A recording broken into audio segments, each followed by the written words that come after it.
जब म जान्ने बुझ्ने भएँ त्यति बेलादेखि नै म कम्युनिस्ट पार्टीमा लागेँ। मेरो उमेर 13 वर्षको थियो।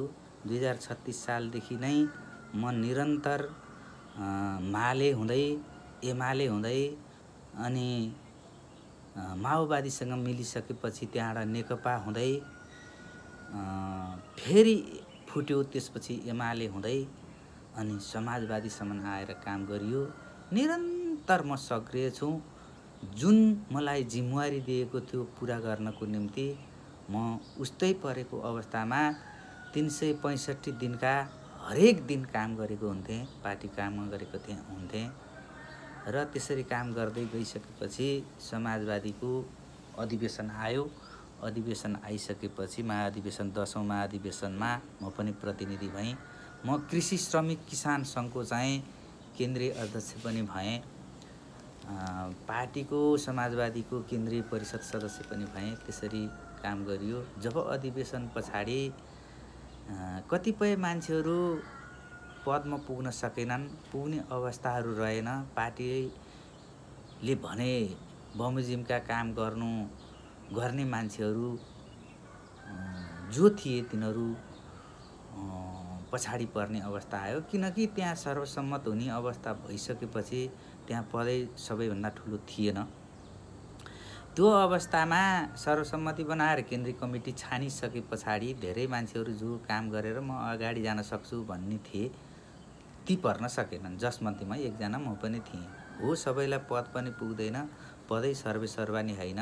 आफूले भनेका कुराहरू आफ्ना नेताहरू मार्फत पनि गर्न सकिन्छ भन्ने ढङ्गले सोचियो। पछि असन्तुष्टि आइसकेपछि असन्तुष्टि रहने मान्छेहरूलाई असन्तुष्टि व्यक्त गर्न हुँदैन। असन्तुष्टिले केही हुँदैन, काम गर्नुपर्छ। कामका आधारमा अगाडि जाने कुरा छँदैछ। त्यो अहिले भएन नि पछि हुन्छ भन्ने कुरा भइरहेको थियो।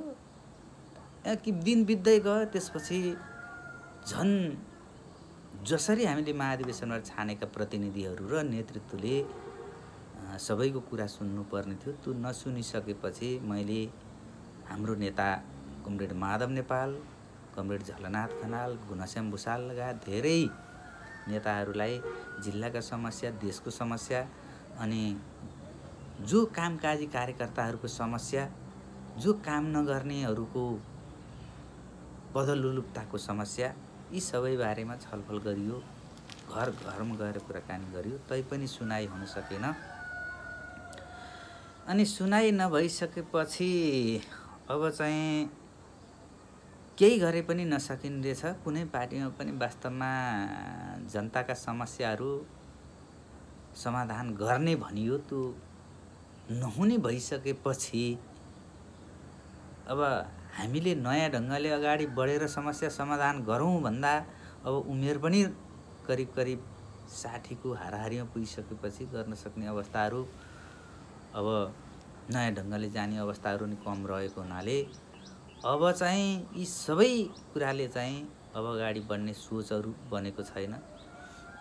अन्य पार्टीमा लाग्ने विचार पनि छैन। कम्युनिस्ट भएरै बस्छु। कतै कुनै पार्टीमा नलागिकन आफ्नो ठाउँमा रहेर देशको सेवा गर्ने